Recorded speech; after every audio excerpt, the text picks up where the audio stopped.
Are billions of dollars in revenue that have already been collected by the government. Pamela Wolf, the other significance here is that this is the first time that the 6-3 conservative court has ruled against President Trump. Hey, everybody, Tim Burchett. The Supreme Court apparently has taken up tariffs this week, and the president, when he put those on, it's really for two reasons. It protects American workers because politicians don't have the guts to do that. They've put these rules, environmental rules and everything else at the urging of foreign influence, I think, and made our products unavailable to Americans because of the cost of them, and we just go out of business. You've got the timber industry. You've got people lobbying, oh, don't cut the forest, don't cut the forest. And what happens? You can't manage them. They burn down. And then guess what? Those nice people in Canada can just dump all their lumber on us just right across the dadgum border. And you see that with coal. So that Chinese had coal reserves here in this country back during the Clinton administration. And after meeting with Chinese officials, they turned some of our coal areas into national reserves and protection under the get that door squeak fixed. And so, guess what? We got to get our coal from over there. They do all the energy, and then we're out of business. And actually, under in this country, before we had a federal income tax, the IRS, guess what? We made all our money through tariffs. We didn't have an income tax. Could you imagine if you didn't pay income tax? You probably still have your state and local, but they'd find a way to suck it up too. But anyway, pray for our Supreme Court that they make the right ruling. I think we're going down the right path. That's why you're seeing a lot of the labor folks are siding with Trump now. Because Americans are back to work. We can make the products here. We just have to do it fairly. And it's not fair what's happening overseas. We've got a very fractured opinion, but initially what it says, we know it's authored, the primary opinion, by the Chief Justice, and says essentially that this IEPA, this law that grants the president emergency powers, did not, it looks like by this first blush reading by Justice, the Chief Justice here, does not give him the power to levy these tariffs that he's levied. Part of this initial opinion says the words regulate and importation. The president says that gives him the independent power to impose tariffs on imports from any country, any product, any rate, any time. These words, it says, cannot bear such weight. We know we've got a dissent by Justice Kavanaugh, by Thomas, and Alito, it looks like. And those were the three we thought during the arguments, if anyone would be persuaded to allow the president to move forward with these tariffs, they would be the ones to do it. So at first blush, like I said, there are multiple parts and concurrences to this opinion, but it looks like what the primary holding is going to be is that these tariffs cannot be used in the way that the president had tried to use them. Let me get you to the closing paragraph that we have in this initial opinion here. It says, the president asserts the extraordinary power to unilaterally impose tariffs of unlimited amount, duration, and scope. In light of the breadth, history, and constitutional context of that asserted authority, he must identify clear congressional authorization to exercise it. The administration has other tools in its toolbox. It can actually impose tariffs under other statutes. So this night is hardly over.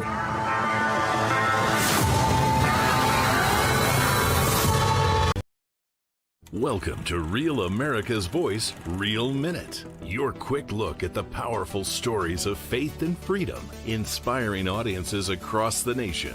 Angel Studios presents. I'm Bo Davidson with this Real America's Voice, Real Minute. Most people know the biblical story of David, the shepherd boy who fought Goliath and became king. Well, Angel Studios has created a new animated film called David that tells the story of Israel's greatest king. There's a light I've always followed when I'm looking for the way, when I'm searching for the answer. In the moments I'm afraid, there's a whisper in the wind and a story in the sky. When I'm looking for a lantern to illuminate the night. If you want the secret of freedom and feeling alive. You gotta follow the light. Follow the light.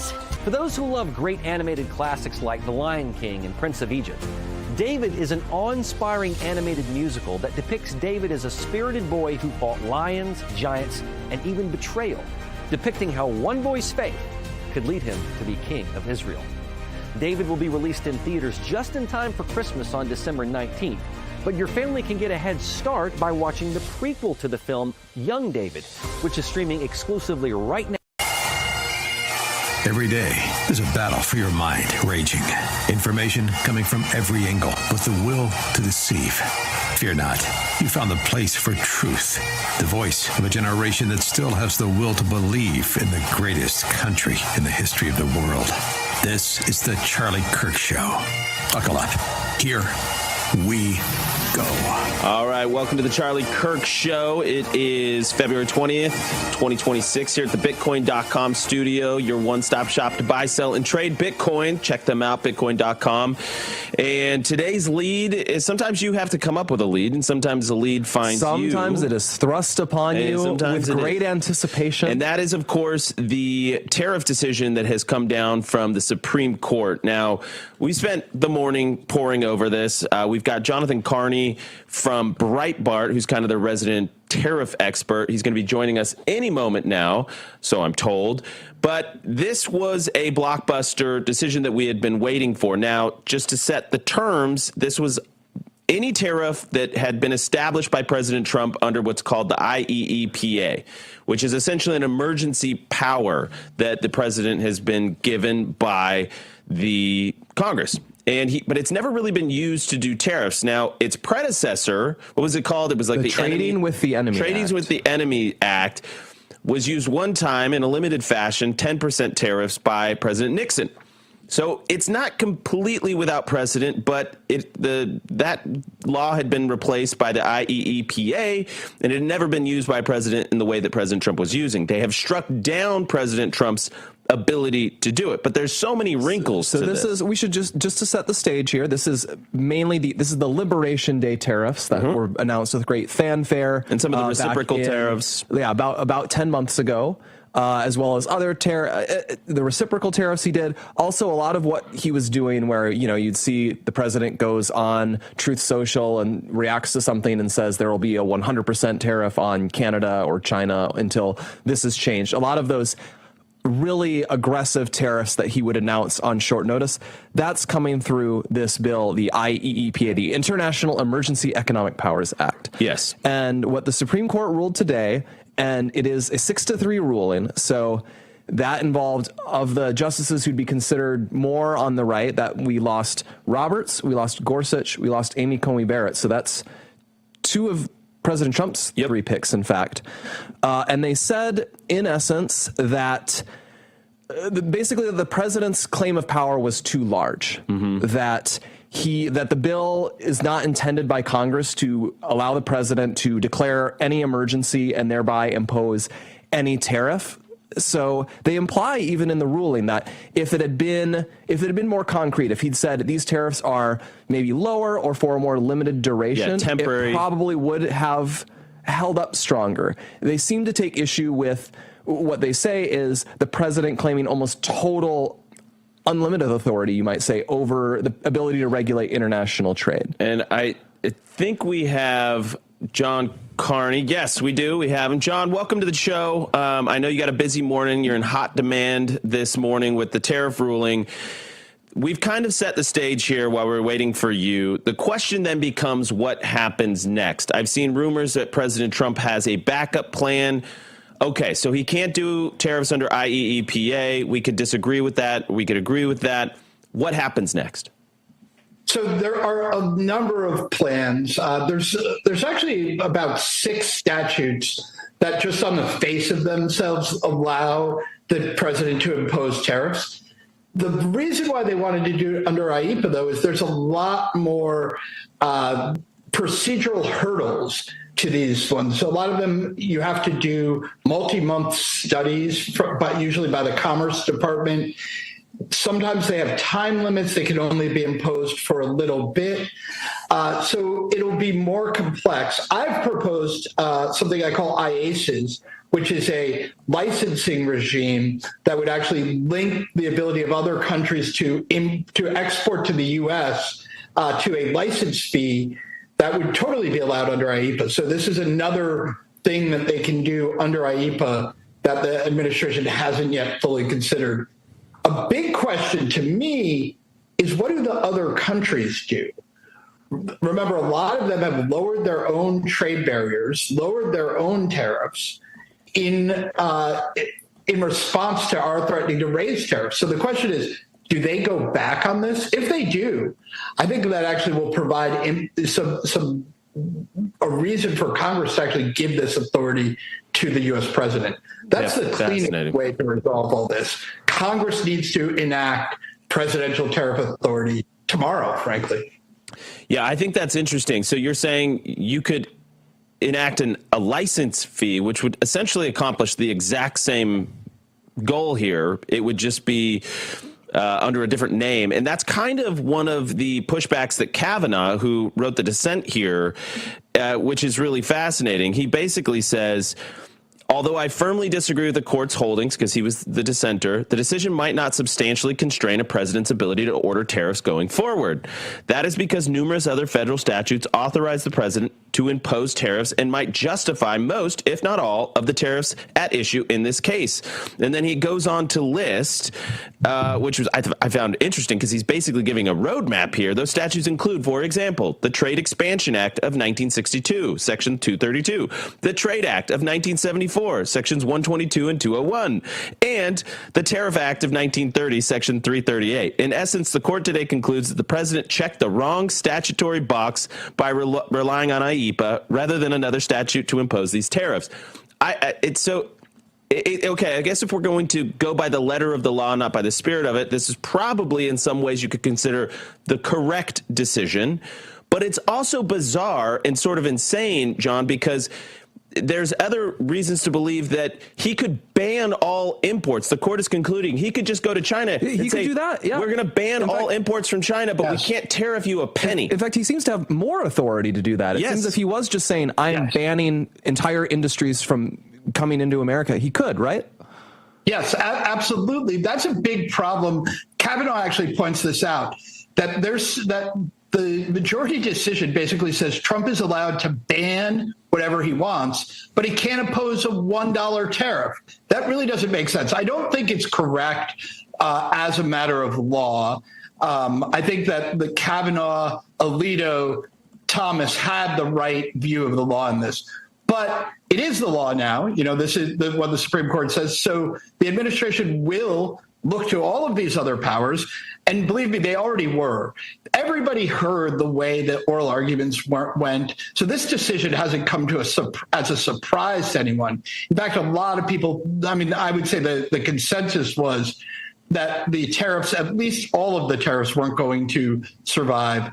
If there's any surprise, it's just how this is pretty, just says the president can't do this at all. There's a pretty blanket slap down of the IEEPA tariffs. But like I said, even under IEEPA, they could ban things. They could put license fees on things. So you can't use the magic word tariff. We'll find another way to protect American industry. John, I'm not sure if I can keep you for another segment or not. I'm good to stay on for a bit more. Because there's more questions here about revenue. What happens with the nearly $300 billion in tariff revenue? It seems to me like, this is a giant mess in that sense. And so I want to keep you on to just hang right there. Thank you for staying with us a little bit longer here. I want to tell you guys about Strong Cell. Wait, do I have it? We got him. Aha! They just keep. We have a whole crate here. I like to imagine just endlessly replenishes like a video game box or something. So Strong Cell, take it for 4 to 6 weeks. That's what I'm telling you guys. Please trust me on this. 4 to 6 weeks. You're going to get an initial kick because it has NADH, which is what powers all your cells. But 4 to 6 weeks, this is our first week of just drinking them on the show. So if we continue this, watch this space a month from now. Watch what I can do in 4 to 6 weeks. My hair may grow back a month from now. Studio's laughing at you, Blake.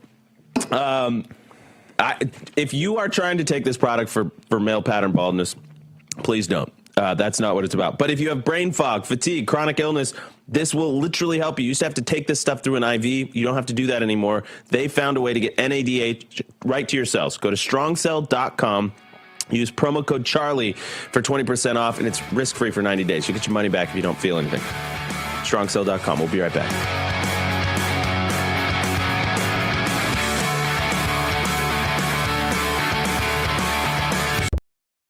Welcome to Real America's Voice, Real Minute. Your quick look at the powerful stories of faith and freedom, inspiring audiences across the nation.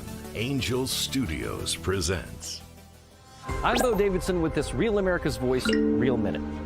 Most people know the biblical story of David, the shepherd boy who fought Goliath and became king. Well, Angel Studios has created a new animated film called David that tells the story of Israel's greatest king. Always followed when I'm looking for the way, when I'm searching for the answer. In the moments I'm afraid, there's a whisper in the wind and a story in the sky. When I'm looking for a lantern to illuminate the night. If you want the secret of freedom and feeling alive, you gotta follow the light. Follow the light. For those who love great animated classics like The Lion King and Prince of Egypt, David is an awe-inspiring animated musical that depicts David as a spirited boy who fought lions, giants, and even betrayal, depicting how one boy's faith could lead him to be king of Israel. David will be released in theaters just in time for Christmas on December 19th, but your family can get a head start by watching the prequel to the film, Young David, which is streaming exclusively right now on Angel. It's perfect for the entire family and has memorable music. So once you join the Angel Guild, you can start watching Young David right now and prepare the fam for the David film in theaters in December. And by joining the Guild, you'll guarantee 2 free tickets to see it. And it's a great value. Let's be honest, going to the movies isn't all that cheap. But if you're a member of the Angel Guild, not only do you get those 2 free tickets to David, but you'll now have access to every single film or TV series on Angel at your convenience anytime. So just go to angel.com/Rav and join there. Real America's Voice is growing, and now it's all in one place. Introducing the new and improved RAV app, built for access, community, and choice, not paywalls. Here's the key. RAV is still free to watch. No sign-in, no membership required. Your favorite live streams, breaking coverage, and video on demand are all right there. Free, just like always. For the War Room Posse, we have to be a force multiplier on this. We have to stick the landing. In the White House, in the Oval Office, you're crushing it, my friend. And if you want more, the members section is your backstage pass. Get exclusive behind-the-scenes photos and videos, insider moments from the studio and the field, and early access to new content before it goes public. Members can also unlock special experiences like virtual meet and greets, member-only auctions, and select event access, plus commercial-free viewing of certain.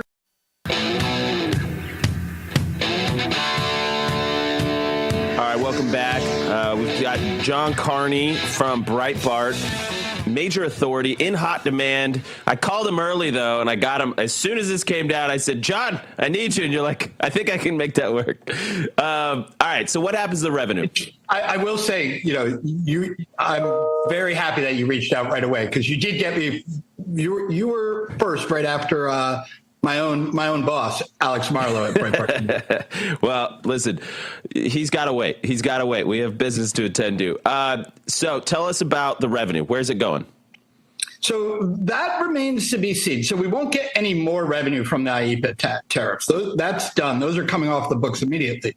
What happens to the, say, call it somewhere between $150 and $200 billion that have been collected under these tariffs? So that's only, by the way, part of the revenue we've collected under tariffs. Yeah, I was going to say that number again, John, because it's about $300 billion all in. How much was under IEEPA? Probably between 170 and 200. Like, call it 170 as a good estimate. All right. Some of that may have to be refunded, but we don't know that yet. The Supreme Court's decision is actually totally silent on what happens next. Kavanaugh is like pretty critical of that. He's like, this could be a mess. It could actually take years of litigation because you'll have to prove that you paid the tariff that was an IEEPA tariff and not a different tariff. And there would be other considerations. It's not clear, that the money is going to go away right away. And so, that money won't come out of the U.S. Treasury, I'd say, for quite a while. If I were a business entitled to the tariffs, what you did is you basically made sure you had records showing exactly which tariffs you paid so that you could then come to the court later and say, please refund these. But it is going to be a mess. So we've got that. What number is that, guys? I want that's the refund quote from Kavanaugh. Yeah. Get me that. Well, this is, so by the way, there's, I believe this is Wharton School has done this.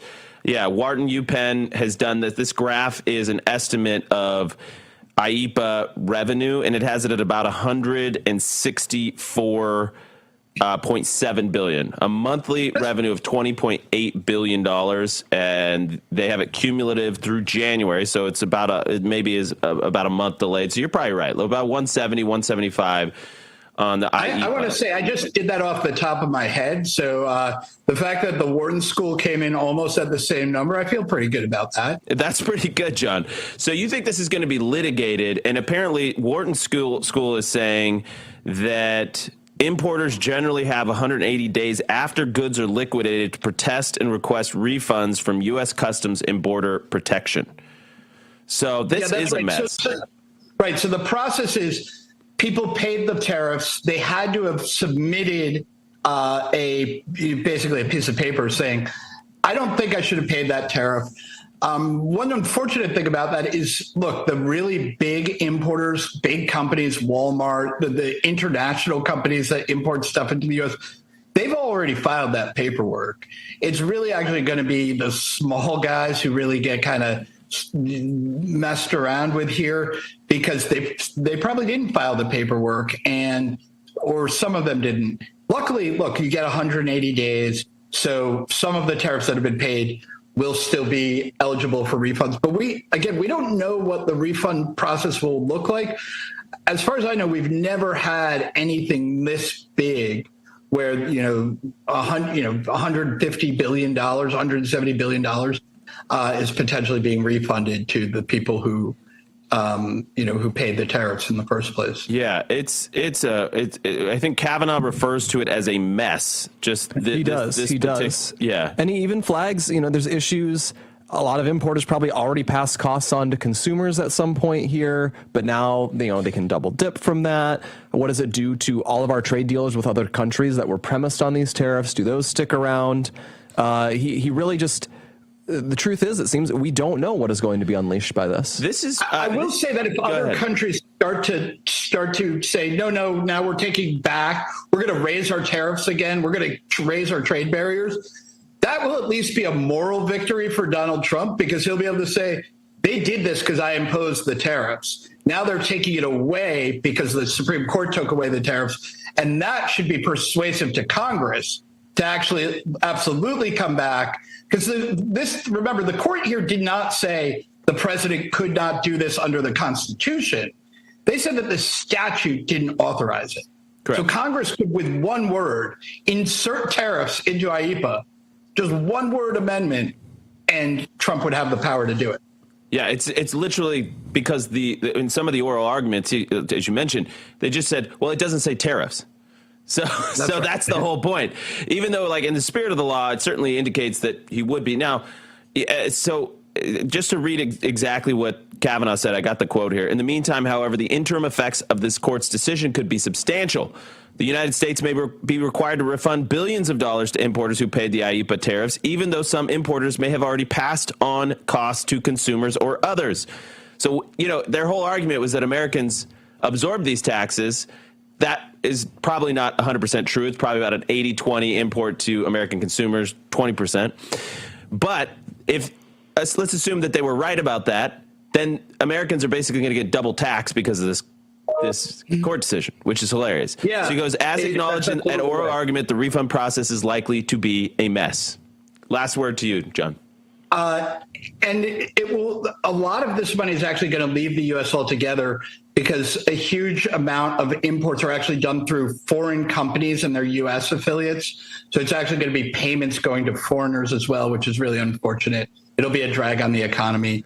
And like Justice Kavanaugh said, it's going to be a mess going forward. But I imagine that we'll get very soon Trump announcing the new tariffs because they've been working on this. They have contingency. Well, exactly. Trump has a backup plan.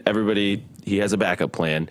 I would also say that we have just gotten word that he has a 12:45 Eastern press conference that we're going to be looking for on this tariff decision. So 12:45, stay right here. We'll have it on Real America's Voice. John, I know you got to go. You got Marlo probably screaming at you already. So tell him hi for us. Thank you for making it here. We know you got a busy morning. Jonathan Carney, Breitbart economics editor. There you go. All right. So we got an email. Kathy asked, is the possibility of refunding tariffs to the importers? A lot of them have passed costs on to consumers. Do the consumers get a refund also? The answer is no. Nope. No, it's consumers. The little man gets screwed. And this is here's the thing. Kavanaugh went through trial by fire. The whole, what was her name? Betsy Ford.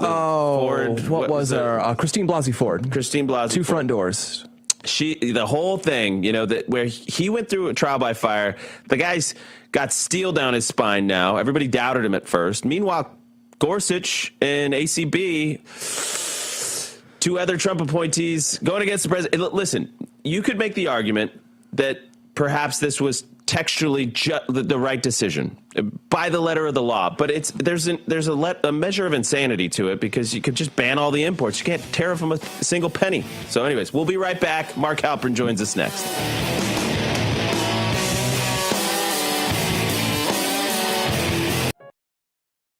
Real America's Voice is growing, and now it's all in one place. Introducing the new and improved RAV app, built for access, community, and choice, not paywalls. Here's the key. RAV is still free to watch. No sign-in, no membership required. Your favorite live streams, breaking coverage, and video on demand are all right there. Free, just like always. For the War Room Posse, we have to be a force multiplier on this. We have to stick the landing. In the White House, in the Oval Office, you're crushing it, my friend. And if you want more, the members section is your backstage pass. Get exclusive behind-the-scenes photos and videos, insider moments from the studio and the field, and early access to new content before it goes public. Members can also unlock special experiences like virtual meet and greets, member-only auctions, and select event access, plus commercial-free viewing of certain shows inside the app. It's not just an app, it's a community. Download the RAV app today. Find it in the App Store and Google Play.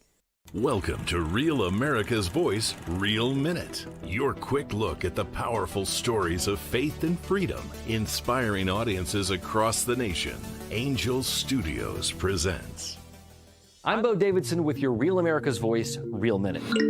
Did you ever wonder what truly happened in the COVID-19 pandemic and whether Anthony Fauci would ever be held accountable? I think we all have. Filmmaker Jenner First has an upcoming documentary that searches for truth, transparency, and accountability called Thank You, Dr. Fauci. Governments lie. Anthony Fauci put everyone on the planet at risk without their consent. It's beyond suspicious. Research caused a pandemic, killed 20 million, and cost $25 trillion. Fauci would prefer a lie.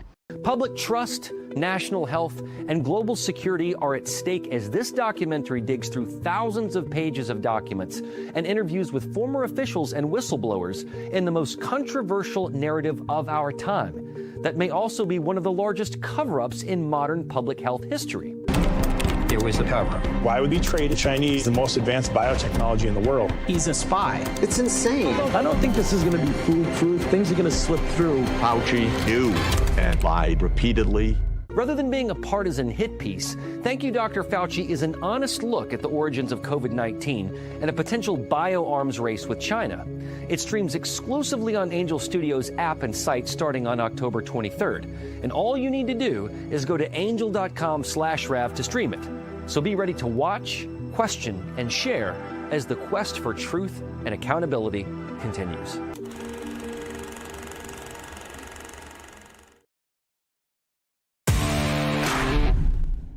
I'm Bridgie. And why do I love Rob? Well, even out here in the cornfields of Iowa, I still need news I can depend on. Terrence Bates here with your Real America's Voice News Break. We appreciate you being here with us. Treasury Secretary Scott Bessent in Dallas today to discuss the economy and, by extension, tariffs.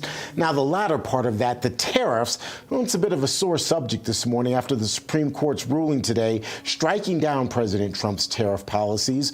Rav's Grant Stinchfield joining me from the Economic Club of Dallas, where the Secretary is going to be speaking. Grant, good afternoon. I suspect the Secretary will get lots of questions about the tariffs. Yeah, in many respects, this was supposed to be a victory tour talking about the Trump accounts.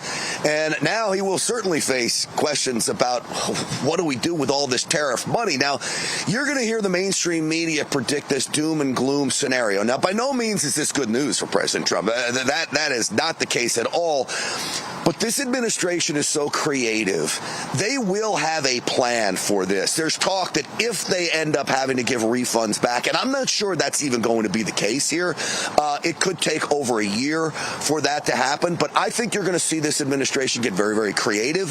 I think you're going to hear Scott Bessent today talk about that and some of the options that President Trump has to keep these tariffs in place, because let's face it, this was leverage against not only our allies, but our enemies as well. And so I think you'll see some of the tariffs will be able to stay. Some of the tariffs will be thrown out now because of the Supreme Court, unless they can rework the situation as to how they issue these tariffs and under what prospect they issue the tariffs, Terrence. So I wouldn't get all crazed that this is going to be awful yet, but certainly a disappointment from those three supposedly conservative Supreme Court justices, Gorsuch, Amy Coney Barrett, and John Roberts. What are they thinking, man? They really made a mess of things here for the American people. Right, and the economic news isn't all bad. I'm just reading an article now where the U.S.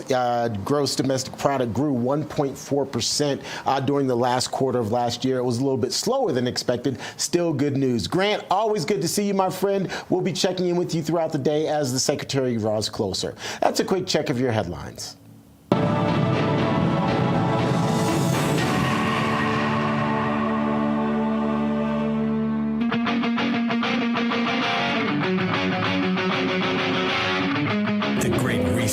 Stops here.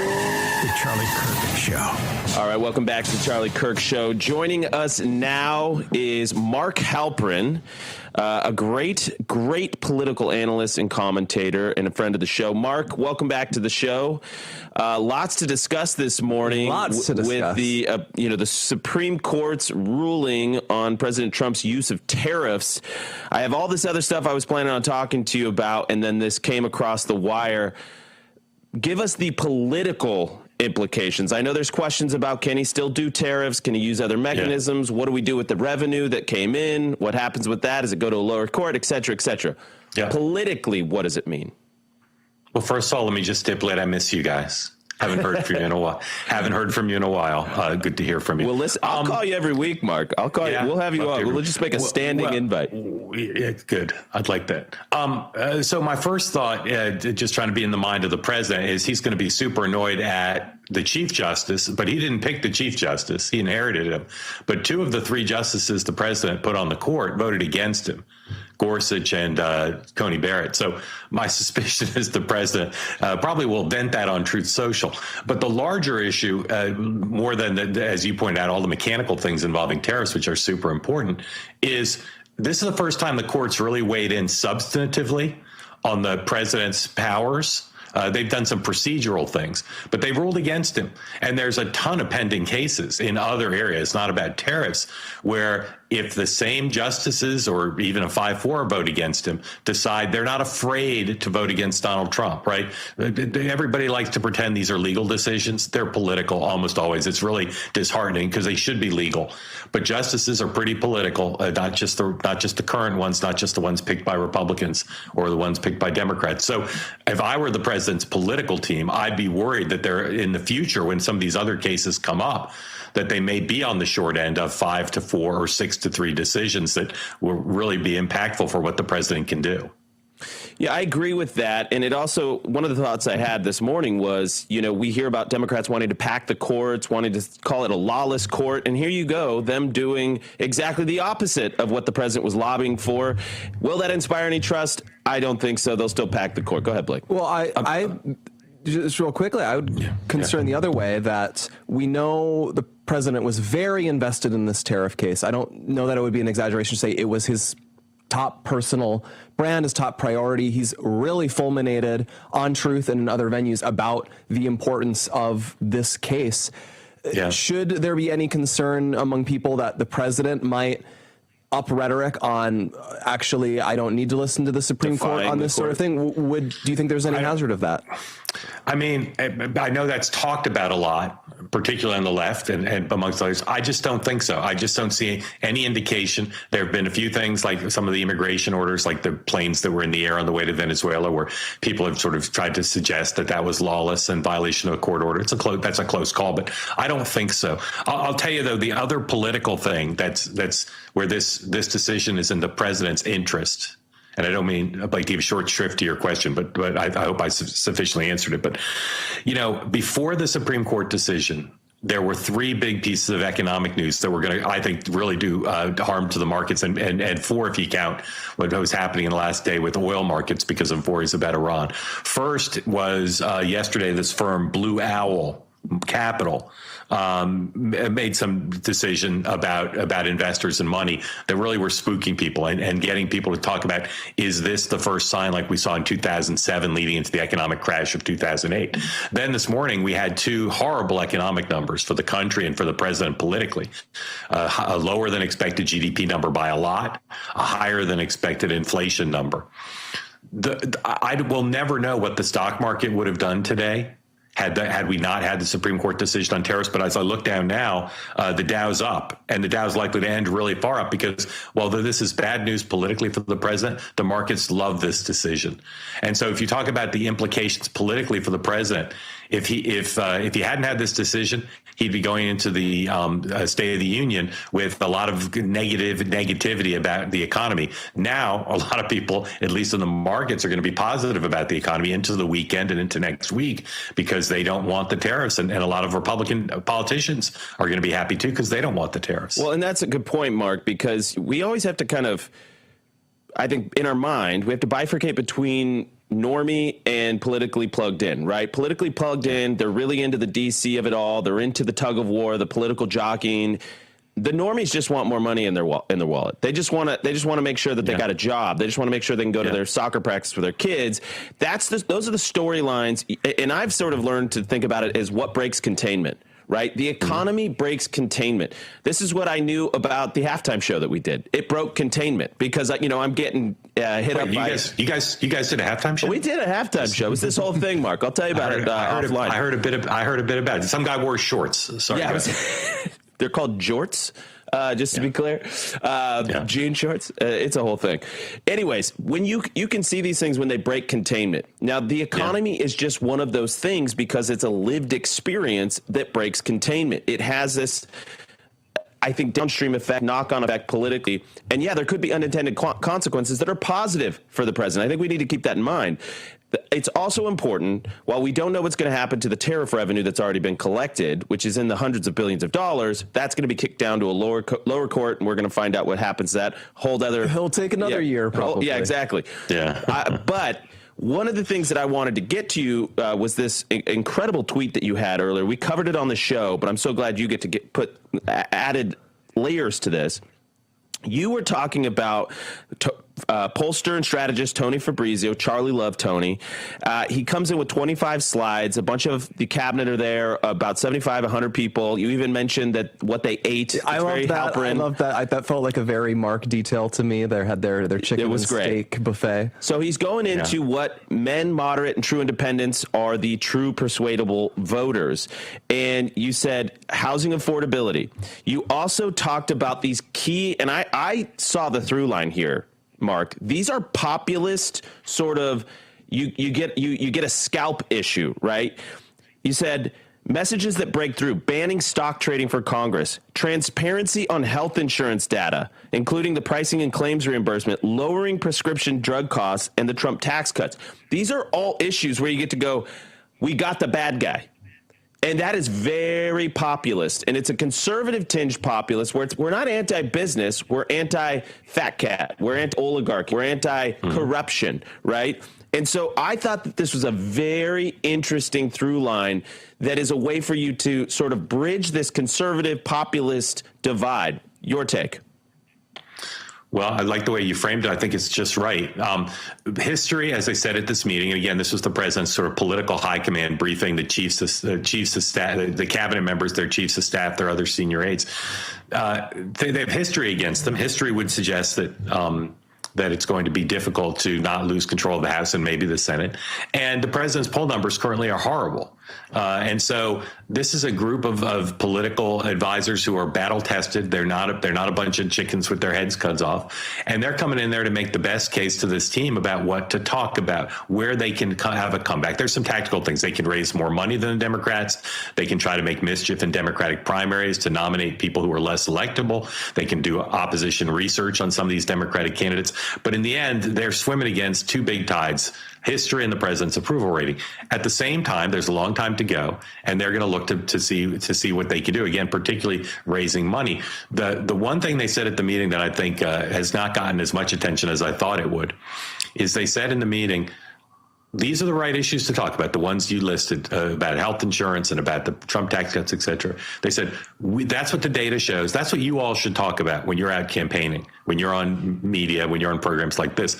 They said, there's going to be a whole other campaign that's run by our best athlete, Donald John Trump. He'll talk about whatever he wants. Yes. Don't think there's one campaign where the president's leading. There's one campaign he does, and then there's the parallel campaign that all the folks in the room say we need to do. And the president's going to talk about the 2020 election. He's going to talk about Joe Biden. He's going to talk about, Liberace's hair. He's going to talk about where he likes to eat when he's in Dayton, Ohio.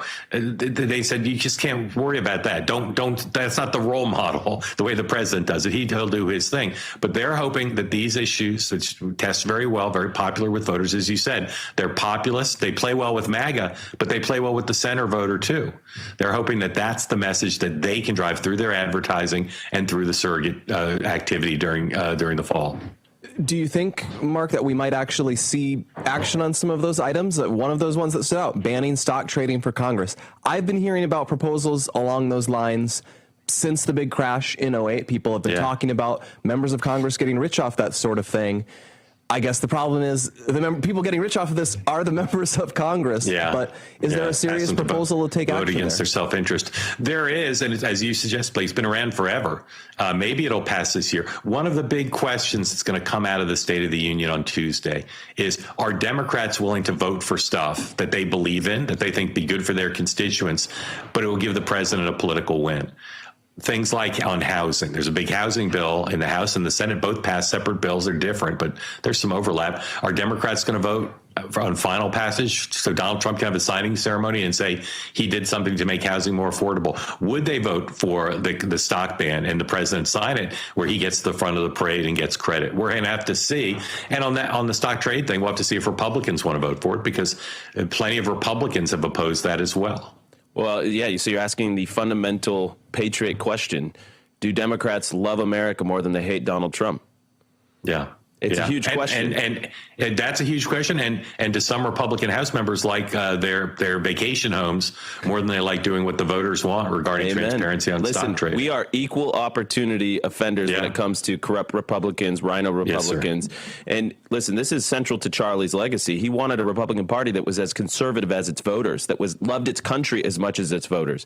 And so these are questions that we're going to see come to the fore, and we're going to be pounding that drum. And I love the way you framed it.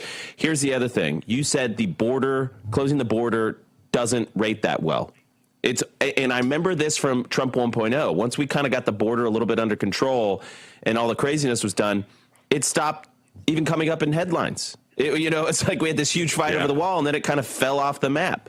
It's a weird issue like that. Yeah, you guys are too young to remember Janet Jackson, but she had a song called "What Have You Done for Me Lately?" And that's what the research shows. It's just, yeah, good, glad you closed the border, but that's done. So now what are we doing next? And so you'll hear people talk about it. It won't be absent from the rhetoric, the president certainly, but it's not a silver bullet. It's not something that they think should be at the centerpiece of making the argument for the midterm elections. Yeah, well done. We're going to keep you for one more quick segment, Mark. Hang right there. We'll be right back. More with Mark Halperin, Two-Way TV, editor-in-chief of that, and also next up on the Megyn Kelly Network. Check out Mark and all of his amazing political reporting on both of those places. Follow him on X. We're going to be right back. Don't go anywhere.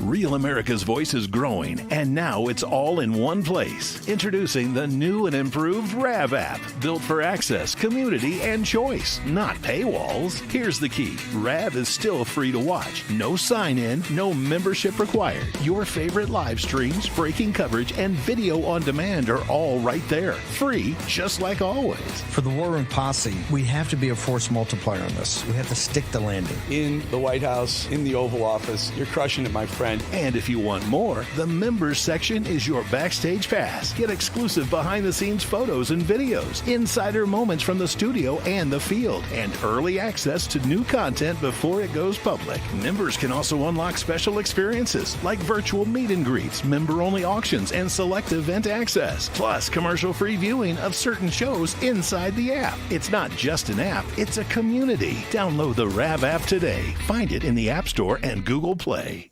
Welcome to Real America's Voice, Real Minute. Your quick look at the powerful stories of faith and freedom, inspiring audiences across the nation. Angel Studios presents. I'm Bo Davidson with your Real America's Voice, Real Minute.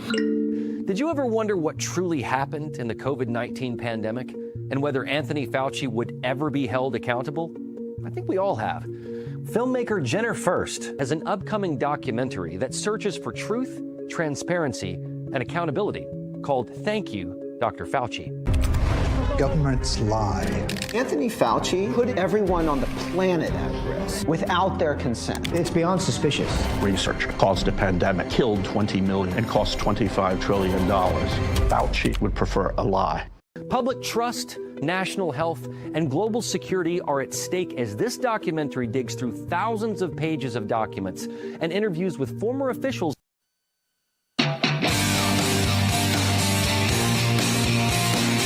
All right, Mark, just real quick here. There's a E.J. Antoni tweet, who you might remember. E.J. Antoni was up for a spot in the admin here. He said growth came in at just 1.4%, but here's why. Government purchases tanked almost 5.1%, pulling the headline number down almost a full percentage point. This is good news. And another sign the economy is being reprivatized. Is this cope spin, or do you see any truth in that?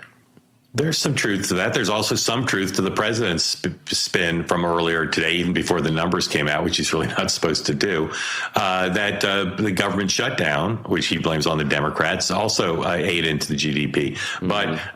But again, I've talked to a lot of economic experts since the numbers came out, and they're not great. It's arguably the worst single day of economic data since Trump returned to office, and you can always look at the data. People at CNBC were remarkably unupset by it, but you can always look at the data and poke holes in it. But overall, no, the number was expected to be higher, even with those caveats. Got it. All right, now two questions. We're going to get into ICE fallout, the Minneapolis fallout, and the de-escalation by Tom Homan.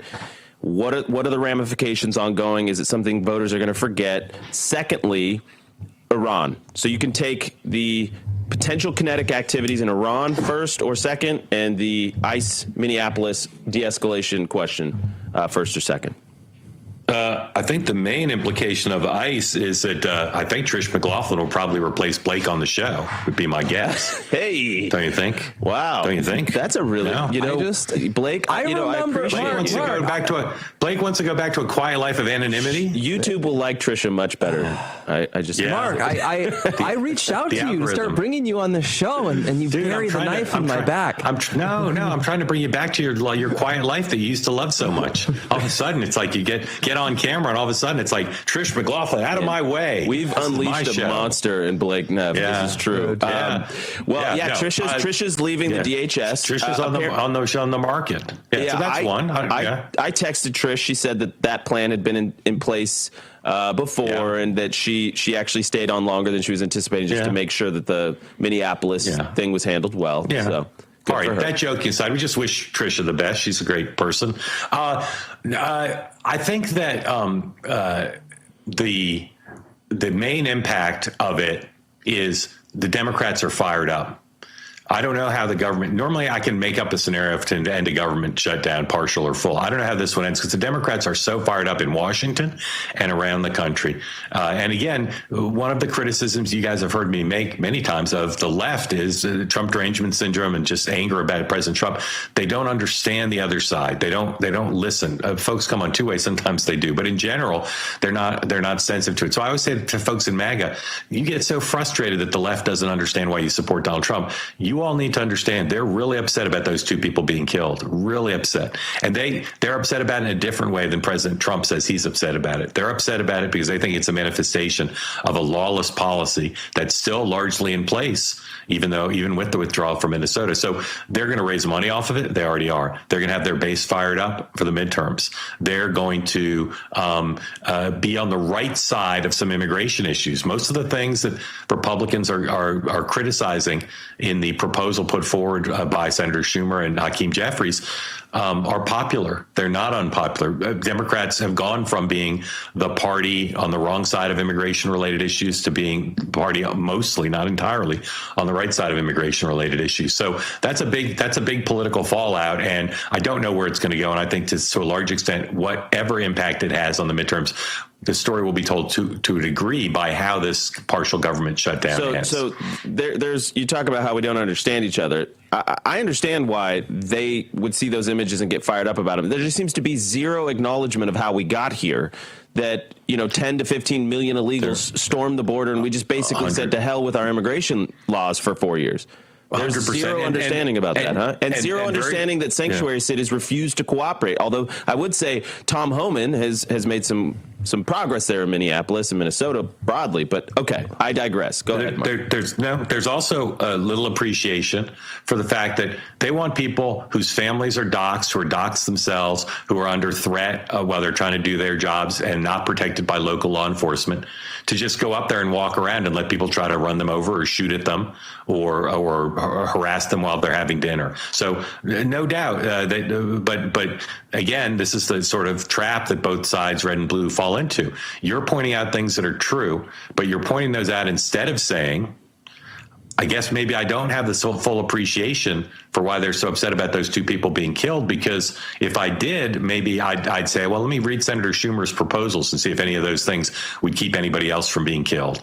So again, they're just part of my job is to try to explain red to blue and blue to red. I understand. They're really upset in a profound way that transcends their failure to close the border or appreciate that the border was open, and that's what led to this. It does strike me. It does feel like politically, as your tweet showed, that there's this big difficulty in the president and the Republicans harvesting wins off of some of their biggest successes. As you said, the border shuts down, no one cares right away. We seem to have net outflow of illegal immigrants, and it's like people forget about it. And I'm thinking about also, apparently we are at some of the lowest, we might have the lowest murder rate since the 1950s. That's a very big shift from early Biden. 1900. Yeah, massive drops in all of in major crimes in big cities, and it coincided with that push from the president, and he doesn't seem to be reaping much political benefit from that either. Well, I think if you look at sort of below the radar of the numbers of the president, mostly it's the economy. I think if the economy was positive and people felt the Trump economy was way better than the Biden economy, which they don't think, some polls show they think the Biden economy was better, then I think the president would be getting a lot of credit, about 80%. The 20%, he's lost immigration because largely of Minnesota, and I'm not convinced. People aren't seeing. Well, people aren't. I'm not convinced he's lost the issue wholesale. Not forever. No, not forever. But the numbers are clear. His standing on do you approve or disapprove of the president's immigration policy? The numbers slip dramatically. So that's just a reality of where he is. He's not being able to offset the low numbers on the economy with high numbers on inflation, on immigration. Yeah, no, fair enough. All right, Iran. 60 seconds. Yeah, we got 45 seconds. People should be thinking about this not as a binary attack or don't attack. It's attack big, attack little, or don't attack. He could attack tomorrow. He could. My sense right now is he'll wait 10 days or so to give the Iranians a chance, maybe one more chance, to prove they're serious about negotiating. But if they don't come back within a week or so with a pretty serious, not a stall ball, but a serious proposal to deal at least with their nuclear capability. I don't know yet about missiles, but if they don't come back with a serious proposal, I do think there'll be a substantial attack. And I think no ground troops, no nation building, but there'll be a substantial attack to try to degrade not just their nuclear and missile capability, but to undermine the regime. I think, I would anticipate a head of the snake operation similar to Venezuela if they're going to do it. Mark Halperin, 2A TV. Thank you, sir. Excellent analysis. Great to see you, gentlemen. Thank you both. We will see you next week. Look forward to being back. Okay. Right. We'll be right back.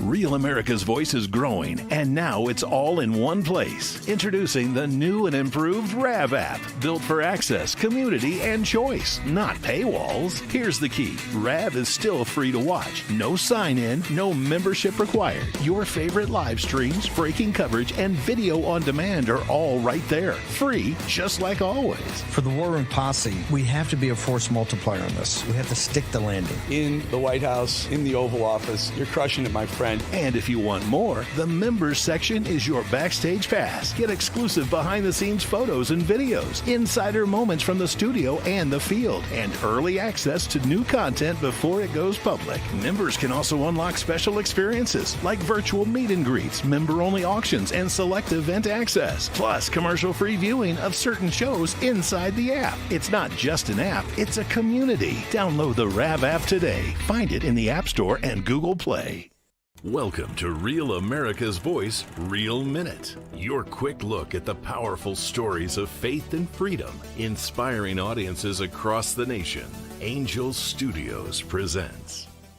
I'm Bo Davidson with your Real America's Voice, Real Minute.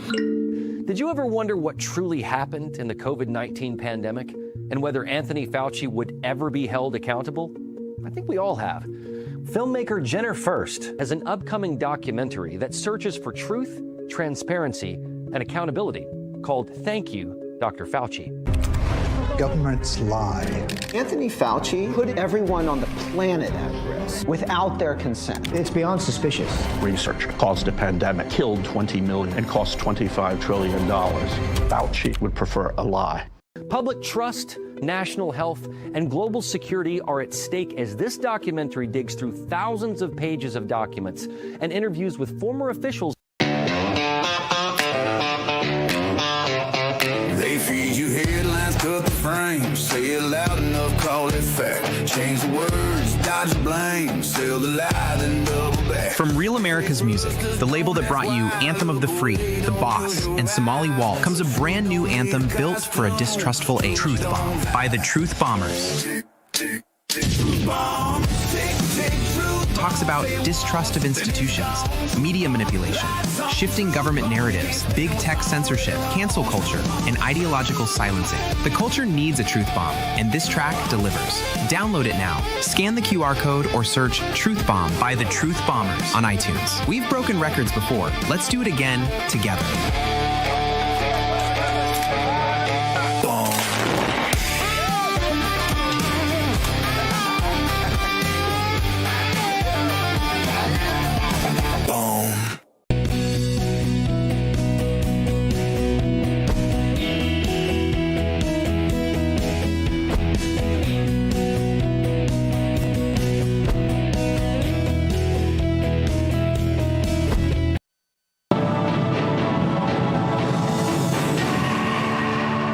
Welcome to this Real America's Voice news break. I'm Terrence Bates. We're going to be taking to the White House in short order, where President Trump is scheduled to speak here any minute. Here's a live look at the podium as the reporters are already in place and awaiting the president's arrival. It's been a busy morning at the White House for the president. He had a breakfast earlier this morning with a number of governors who were in town for the governor's conference. That meeting apparently not attended by many Democrat governors. However, the president did go ahead with the luncheon and talk about a number of issues. Another issue that the president will likely address the moment he takes the podium is the fact that the U.S. Supreme Court just ruled against his tariff policy. That, of course, is a huge deal for the president if tariffs are, in his own words, one of his favorite words, and it's a policy that he's used to deal with a number of hot spots around the world. So the moment the president arrives, we'll, of course, take you there live and allow you to hear his remarks.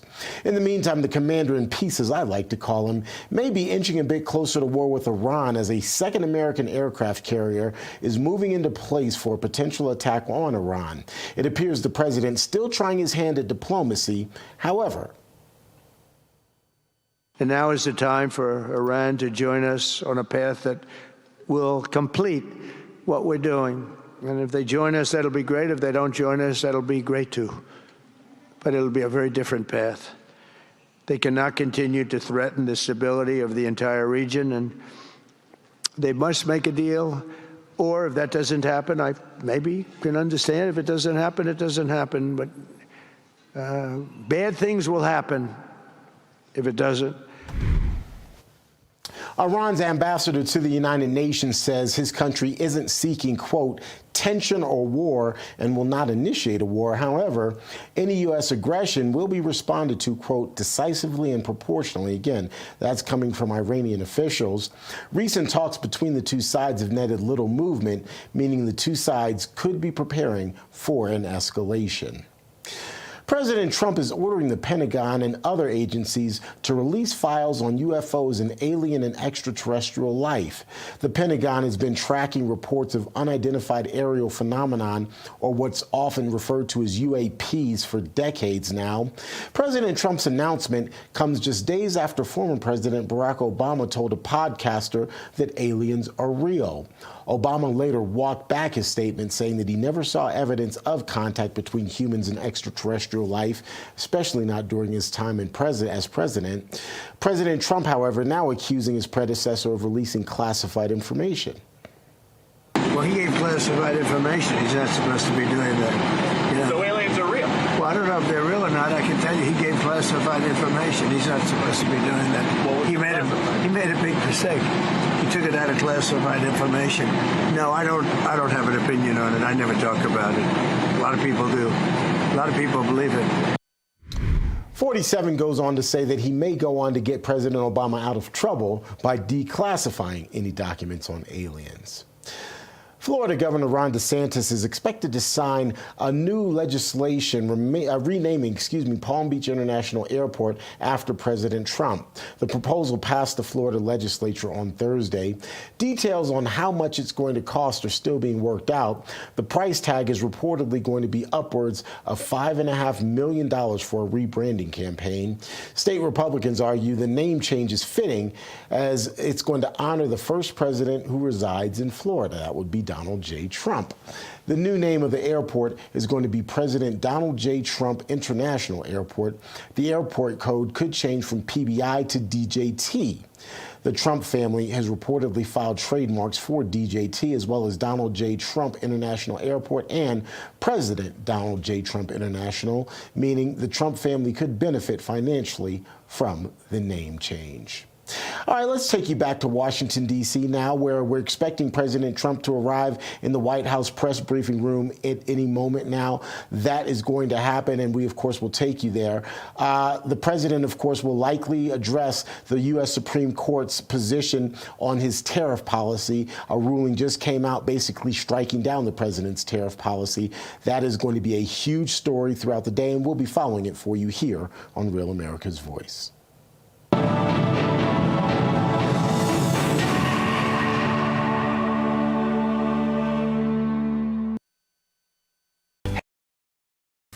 Real America's Voice is growing, and now it's all in one place. Introducing the new and improved RAV app, built for access, community, and choice, not paywalls. Here's the key. RAV is still free to watch. No sign-in, no membership required. Your favorite live streams, breaking coverage, and video on demand are all right there. Free, just like always. For the War Room Posse, we have to be a force multiplier on this. We have to stick the landing. In the White House, in the Oval Office, you're crushing it, my friend. And if you want more, the members section is your backstage pass. Get exclusive behind-the-scenes photos and videos, insider moments from the studio and the field, and early access to new content before it goes public. Members can also unlock special experiences like virtual meet and greets, member-only auctions, and select event access, plus commercial-free viewing of certain shows inside the app. It's not just an app, it's a community. Download the RAV app today. Find it in the App Store and Google Play.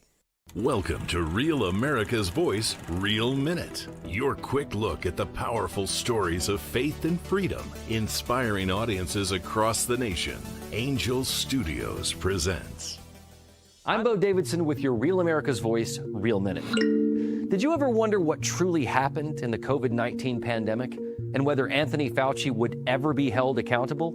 I think we all have. Filmmaker Jenner First has an upcoming documentary that searches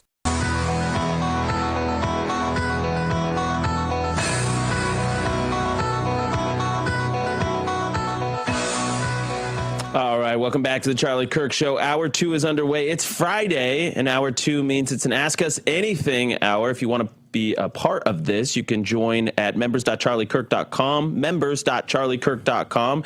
And yes, we are at the Bitcoin.com studios here in Phoenix, Arizona, your one-stop shop for buying, selling, trading, researching Bitcoin and other cryptocurrencies. So check it out today, Bitcoin.com. They are the sponsor of our studio. We love them. So, all right, members.charliekirk.com. Let's get underway. Our first question. I think we have a written question. Oh, we're doing a written one first. We have a written question from Brandon, who asked, did Charlie... Oh, we have him? Oh, never mind. Okay. Brandon, unmute yourself, and what's your question? Hey, guys. So, with aliens in the news, I figured I'd ask... if Charlie believed in aliens and if you guys believe in aliens. All right. So the problem is I'm searching our old database. It's impossible here, because and illegal aliens only gives exactly. Maybe now, if I search UFOs. We're working on getting a video where said we'll be revealing, so we'll filibuster a bit here. Danny does tell us, he was around Charlie a lot, he believes Charlie thought they were possibly demonic elements. I mean, obviously, Charlie was a Christian. He believes in supernatural forces. So you could have angels, you could have demons, and they might be measurable in this world in some way. Charlie definitely was open to UFOs. I remember a clip that went viral. Remember when he was flying on that plane? Yes. And they saw kind of that Foo Fighter? Yeah, that's is that the clip they're getting? Now. Excellent. I remember. So Charlie was convinced that there was anomalies that you couldn't explain and that one of the options could be aliens, but he was also very much like, this could be foreign actors, it could be our own military. I don't think he'd made up his mind yet. Charlie and I spoke a lot about C.S. Lewis and what C.S. Lewis said about aliens, and that it wouldn't change our Christian faith or wouldn't challenge our Christian faith at all, and we were grateful to C.S. Lewis for putting that forward. I personally happen to believe that there are probably aliens. My guess is it's going to be painful to say, but it's probably like Obama's, where there's so much universe out there. It feels like it would genuinely defy probability to say there is no life of any kind in any of the literally hundreds of billions of galaxies that are out there with trillions, quadrillions, quintillions of stars and planets around them. But we haven't seen any of it out there, and our knowledge of physics is such that we'll probably never be able to run into them. So there is some really interesting. Okay, so listen, I like Joe Rogan, and I've listened to a bunch of his episodes when it comes to where he has experts on about extraterrestrial life and Roswell, and I do find a lot of it really compelling. I think different people, what's happened is the whole research behind aliens has been fairly siphoned off. It's been blocked from sharing their expertise, sharing their research. And that's for a variety of reasons. So I don't think we make a ton of progress on it. But the Roswell site, the 1947 crash site, they are very compelling. Blake's sitting there shaking his head to me. And I'll tell you why, because there's actual people exist today that have held in their hands these compound structures. I'm not super articulate on it, but that they cannot figure out how you would machine something that was found in 1947. So I find that very compelling. You couldn't even machine it without breaking the machine. You couldn't, let alone stack 18 layers like they found on some of these substances that they found. So I actually think there's some compelling evidence out there. I'll react to that, but I want to make sure we get Charlie's point. So first, Charlie had this tweet. I was flying back from Wisconsin on a friend's plane and got called up to the cockpit. The pilots were very confused at what they were seeing. Something was above them and was not showing on radar. I'm sure there is a logical explanation here, but watch this video and tell me what I am missing. This video got 7 million views, and this is an excerpt from it. Let's play 652. The white sands through here. Is this the most profound you've ever seen it? Yes. It's just like over and over and over again. And no logical explanation. The only logical explanation would be a satellite, but I don't know the satellite that does a circle in the same place. And they come again, you almost see 3 of them. Here's one. Yeah. They're lower on the horizon now.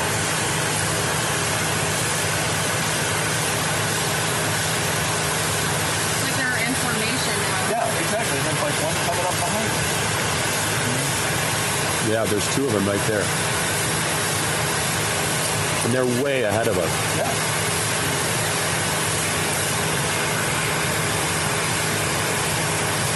Could they be surveillance? My conspiracy theory mind just so crazy. And there's nothing on your radar? 200 miles. But how many miles do you think that's away from us? I've seen it the whole trip. So that's why I'm like, it must be extremely high. So since Wisconsin, you've seen it? No, here. Wow. Do you think the U.S. government knows about it? I have no idea. But what kind of thing wouldn't be caught on radar? How high does your radar go? 50,000, 60,000. Wow. Yeah. All right. Thanks, guys. Yeah. That was fun. I remember the discussion with him afterwards. It did. And I was, as always, I'm the skeptic. I am the black pill. I'm just like, Charlie, it's probably not aliens. And so I wanted to answer that on the, where people are saying, oh, they found materials. The interesting phenomenon when you really dig into this is Harry Reid was a top Democrat, a top guy in the government for a long time. He's from Nevada, and he was actually a bit of a UFO enthusiast, as was, I believe, Hillary's campaign manager, Podesta. I believe he also, I'm going off memory here, definitely Reid though, and he was into this stuff, and so he kind of threw bits into bills like, oh yeah, let's have the Pentagon investigate this. And so the reason you're getting more military stuff that we're getting these guys who come out and they say, there's evidence of aliens, we found these stuff we can't explain. I actually consider it's a marker of the way America's gone downhill, because we just kind of let loopy UFO believer guys into the government, and they just started spamming weird stuff. You weren't getting this at peak America in the 1960s when we were putting a man on the moon. We didn't have Werner von Braun coming out and going, oh, I have seen the aliens. There was an interesting thing I saw on X where it was back in the 1950s, and CIA was doing some surveillance operations, and this was actually uncovered where the CIA said, well, let's just go plant some UFO stories to cover up for the surveillance activities that we were doing. So we know that happens as well. But or on the other, and also the military today might be, you use fake alien stuff to figure out who is stable enough to be trusted with information. So you just you give them the fake alien thing, and if they immediately start leaking or going nuts, I'm sure this is what inspired it, was Obama's alien comment, but then Trump said, well, Obama was talking about classified information. That's a big no-no, but maybe I'll just let him off the hook and release some stuff. Then he comes out with this Truth Social. It says, based on the tremendous interest shown, I will be directing the Secretary of War and other relevant departments and agencies to begin the process of identifying and releasing government files related to alien and extraterrestrial life, unidentified aerial phenomenon, UAPs, and unidentified flying object, UFOs. I'm not exactly sure what the difference is, and any and other information connected to these highly complex but extremely interesting and important matters. God bless America. I liked his old tweet. If these guys existed, we better not find out because we'll definitely start sending them money. Yeah, exactly. Folks, let me tell you something straight up. I'm extremely picky about what coffee I drink and what I put in my body. Blackout Coffee checks every single box. They're amazing. There's a family-run American company roasting fresh coffee in the USA, built by people who believe in hard work, freedom, in this country. I have Blackout Coffee in my coffee cup right now. From Morning Reaper and Brutal Awakening to 1776 Dark Roast and their 2A Medium Roast, they've got something for everyone. They even have instant coffee and real Blackout Coffee with no machine, no mess. Just add water, stir, and you're ready to roll. Go to blackoutcoffee.com/Charlie, blackoutcoffee.com/Charlie, and use code Charlie for 20% off your first order. That's blackoutcoffee.com/Charlie. For an even better deal, you can sign up for their subscription. So you save money, get shipping, free coffee through their rewards program. Blackoutcoffee.com/Charlie. Great Patriots, great coffee. Honored to be with them on the show. We'll be right back.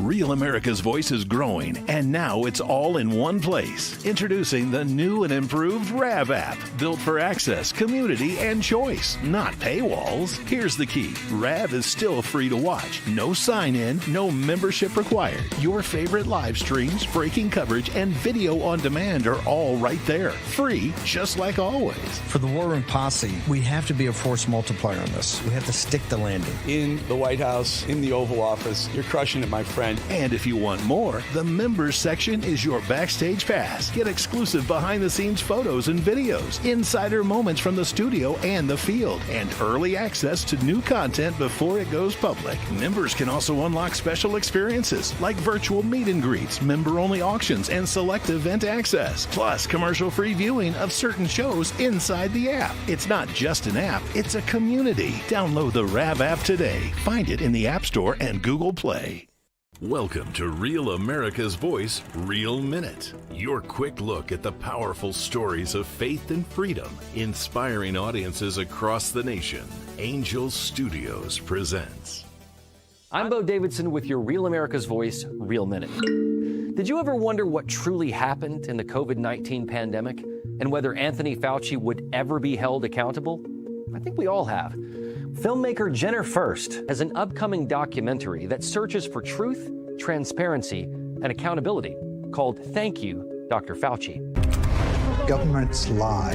Anthony Fauci put everyone on the planet at risk without their consent. It's beyond suspicious. Research caused a pandemic, killed 20 million, and cost $25 trillion. Fauci would prefer a lie. Public trust, national health, and global security are at stake as this documentary digs through thousands of pages of documents and interviews with former officials and whistleblowers in the most controversial narrative of our time that may also be one of the largest cover-ups in modern public health history. It was the cover. Why would he trade the Chinese the most advanced biotechnology in the world? He's a spy. It's insane. I don't think this is going to be foolproof. Things are going to slip through. Fauci knew and lied repeatedly. Rather than being a partisan hit piece, Thank You, Dr. Fauci is an honest look at the origins of COVID-19 and a potential bioarms race with China. It streams exclusively on Angel Studios app and site starting on October 23rd. And all you need to do is go to angel.com/RAV to stream it. So be ready to watch, question, and share as the quest for truth and accountability continues.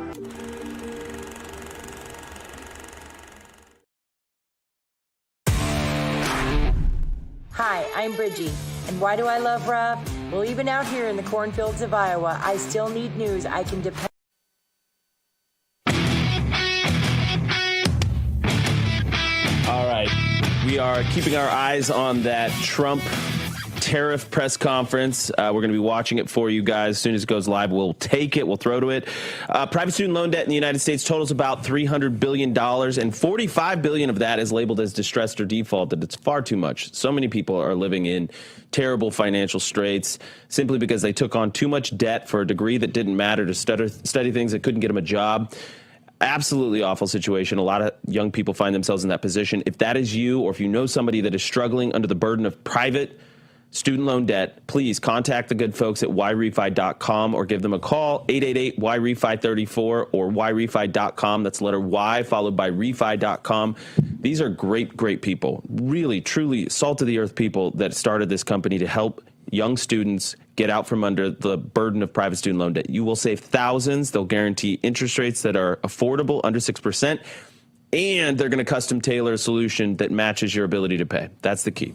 And the credit doesn't matter. They don't care if you have bad credit. They'll even let you skip a payment every 6 months up to 12 times. Nobody else is going to let you do that. Again, call them 888-YREFI34, 888-YREFI34, or log on to yrefi.com. May not be available in all 50 states, but if it's available in your state, you need to check them out. All right. Let's get to our next question. Who we got up, Blake? Let's see. Do we have Anthony? Interrupting your regularly scheduled programming to take you to the White House, where President Trump is taking the podium for a press briefing. Let's go there now.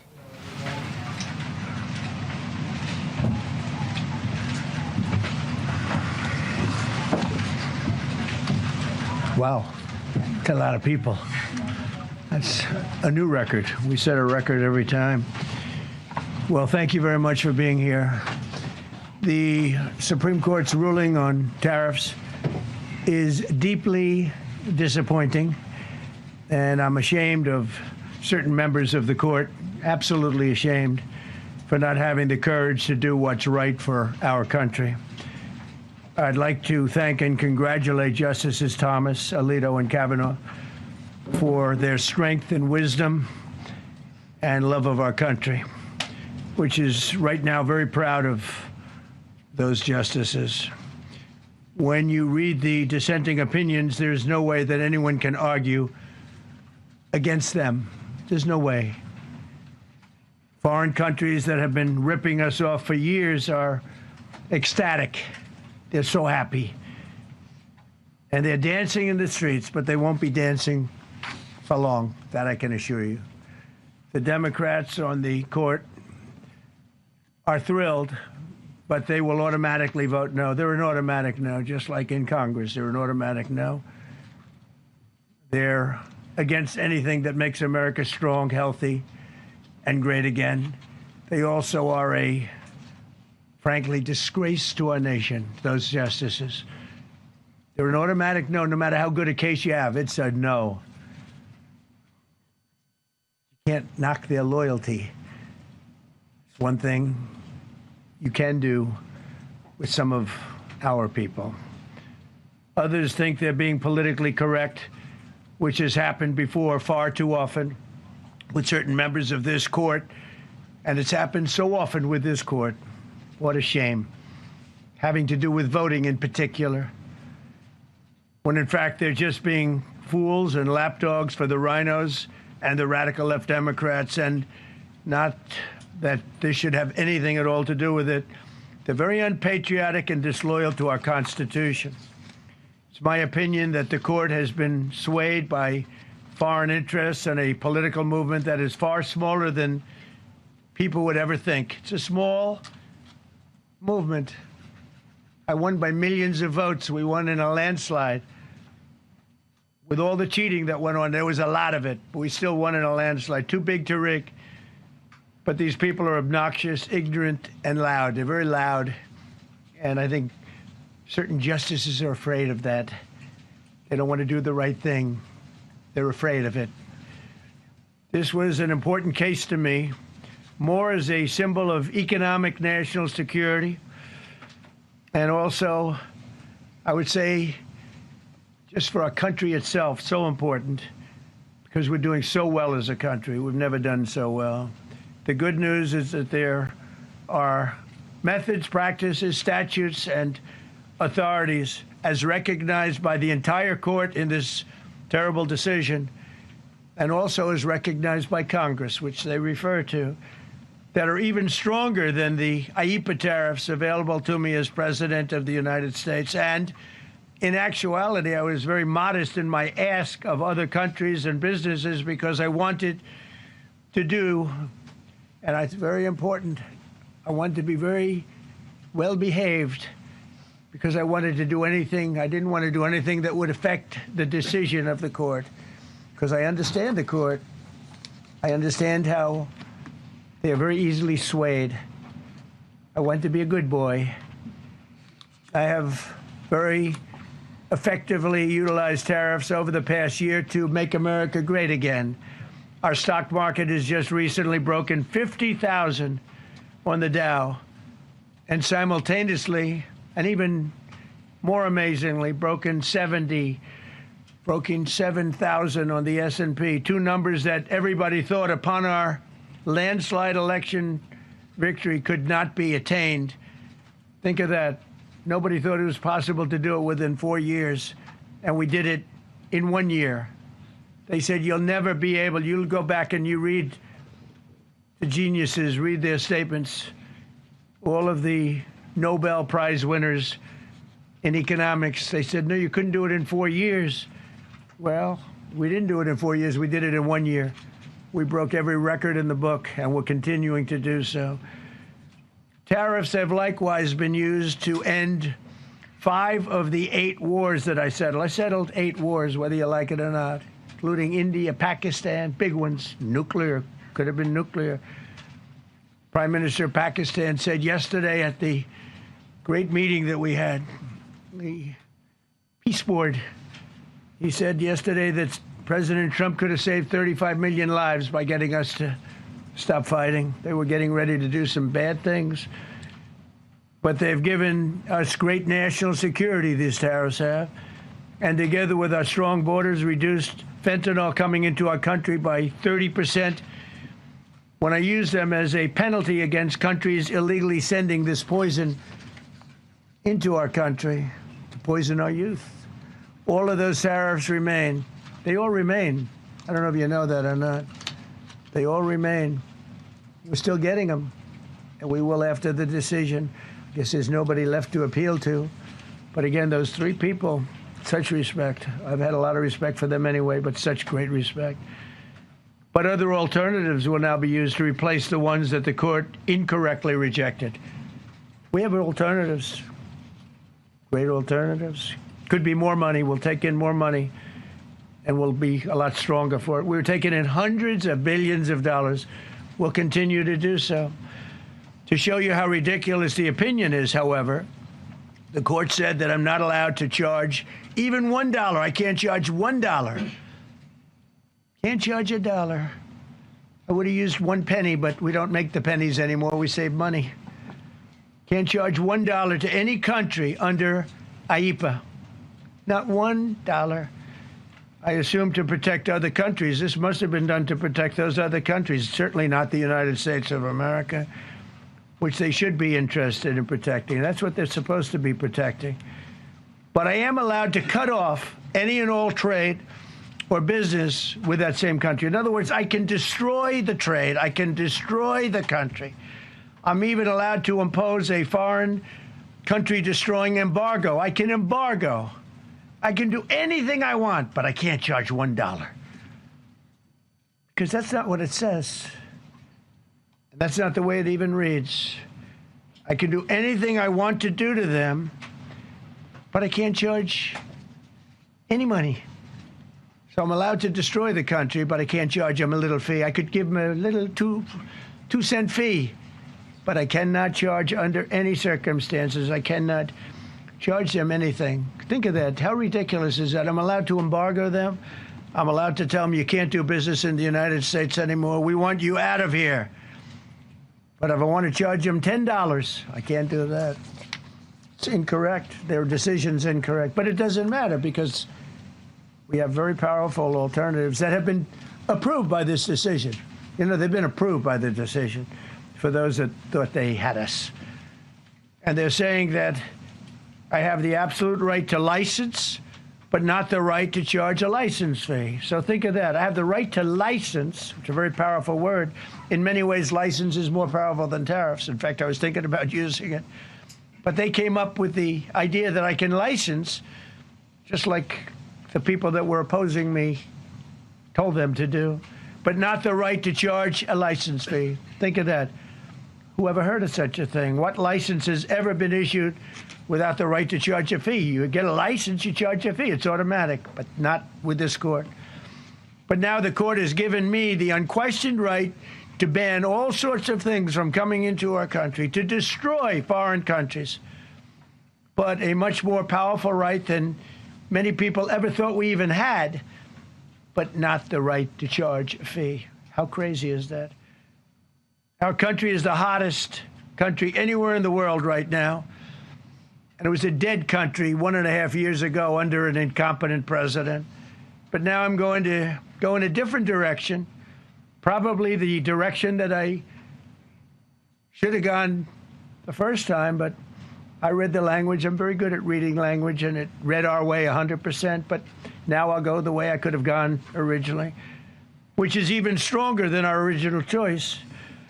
As Justice Kavanaugh, whose stock has gone so well, you have to see, I'm so proud of him, wrote in his dissent, although I firmly disagree with the court's holding today, the decision might not substantially constrain a president's ability to order tariffs going forward. So, think of that. The decision might not substantially constrain. And it doesn't, he's right. In fact, I can charge much more than I was charging.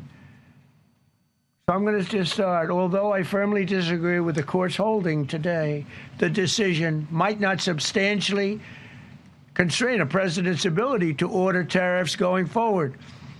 That's because numerous other federal statutes, which is so true, authorize the president to impose tariffs and might justify most, if not all, of the tariffs issued in this case. Even more tariffs, actually. Those statutes include, think of that, those statutes include, for example, the Trade Expansion Act of 1962, Section 232. All of these things I know so well. The Trade Act of 1974, Sections 122, 201, 301. And the Tariff Act of 1930, Section 338, all clear. But it's a little bit longer process. I thought I'd make things simple, but they didn't let us do that. I would like to thank Justice Kavanaugh for frankly, his genius and his great ability. Very proud of that appointment. In actuality, while I am sure that they did not mean to do so, the Supreme Court's decision today made a president's ability to both regulate trade and impose tariffs more powerful and more crystal clear rather than less. I don't think they meant that. I'm sure they didn't. Terrible. And to think that the Democrats who oppose this only because they want to go the opposite way, they'd like to pack the court. They want to put on 21 people. They want to pack the court, pack the Supreme Court. Maybe they should do it. Maybe they would be better off if they did it. They want to pack the court. They want to do anything to hurt our country. There will no longer be any doubt, and the income coming in and the protection of our companies and country will actually increase because of this decision. I don't think the court meant that, but it's the way it is. Based on long-standing law and hundreds of victories, and even, as I was pointed out before, even thousands of victories over the years, to the contrary, the Supreme Court did not overrule tariffs. They merely overruled a particular use of IEEPA tariffs. And essentially, it's the use to get a fee. I can do anything I want with IEEPA, anything. I just can't charge anybody for it. I can license, I just can't charge them. It's ridiculous, but it's okay because we have other ways, numerous other ways.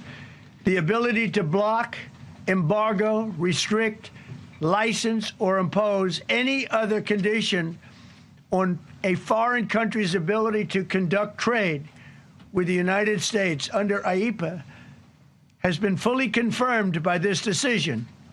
So now there's no doubt, because, you know, there were a lot of questions about tariffs because no president was smart enough to use them to protect our country from those countries and businesses that were ripping us off. You took a look at the deficits that we had with some of these countries. It was disgraceful what they got away with for many, many decades. But now we know, because this decision affirms all those things that some people weren't sure about. In order to protect, and it says so, in order to protect our country, a president can actually charge more tariffs than I was charging in the past period of a year under the various tariff authorities. So we can use other of the statutes, other of the tariff authorities, which have also been confirmed and are fully allowed. Therefore, effective immediately, all national security tariffs under Section 232 and existing Section 301 tariffs, they're existing, they're there, remain in place, fully in place, and in full force and effect. Today, I will sign an order to impose a 10% global tariff under Section 122 over and above our normal tariffs already being charged. And we're also initiating several Section 301 and other investigations to protect our country from unfair trading practices of other countries and companies. Thank you for your attention to this matter, and I say quite simply, which I've said for a long time, make America great again. And interestingly, we've already made it great, so I don't have to use that, but I don't think we'll ever give up on MAGA. MAGA is always going to be with us. If you have a few questions, you can let us know. But just to end, so we're going forward, we will be able to take in more money, and there'll no longer be doubt, because there was always doubt. I know the people that brought the lawsuit, and they're sleazebags, major sleazebags, but I know them, and they're foreign country centric. They were sending things into our country, and the people representing them knew full well, but they were sending things into our country, and they were beneficial to other countries, but very, very bad for us. And I stopped it, and we'll just keep it going. So we have we have a totally firm decision now, and I don't think the court meant it, because the court doesn't show great spirit toward our country, in my opinion. A lot of bad decisions, but there are usually ways around it.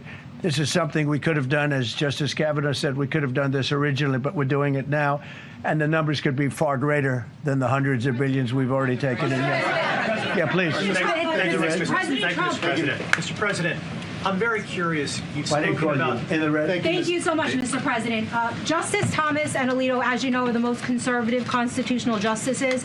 Do you think that you'll get to appoint 2 more justices later this term with similar ideologies? And what type of vetting process will they go through to ensure they uphold? I don't know, but they're great justices. That's all I can say. And I hope they're going to be around a long time. I hope they're going to stay healthy. They're great people. They're great. And Justice Alito, too, to add to the group. These are great men.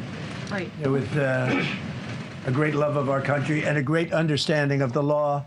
Mr. President, are you going to ask Congress to take additional action on tariffs now? No, I don't need to. It's already been approved. I mean, I would ask Congress and probably get it. When people look at the real numbers, and you look at hundreds of billions of dollars that have come into our country. Yesterday, I was at a steel plant, as you know, and I went to great place, great plant, great, wonderful people. And they were telling me, I said to them, you were there, a lot of the press in this room. Of course, I don't think this plane's big enough to take the press in this room, but a lot of the press right here. We were in Georgia. And I said to the owner, I made a speech at a factory.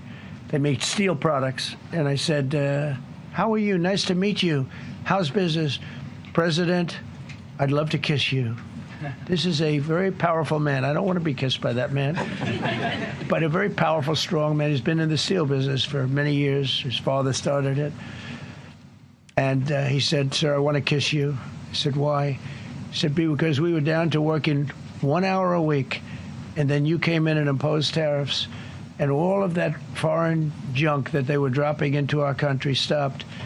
And we're now going to double shifts, 7 days a week, and we may be very soon going to 24 hours around the clock, almost 7 days a week.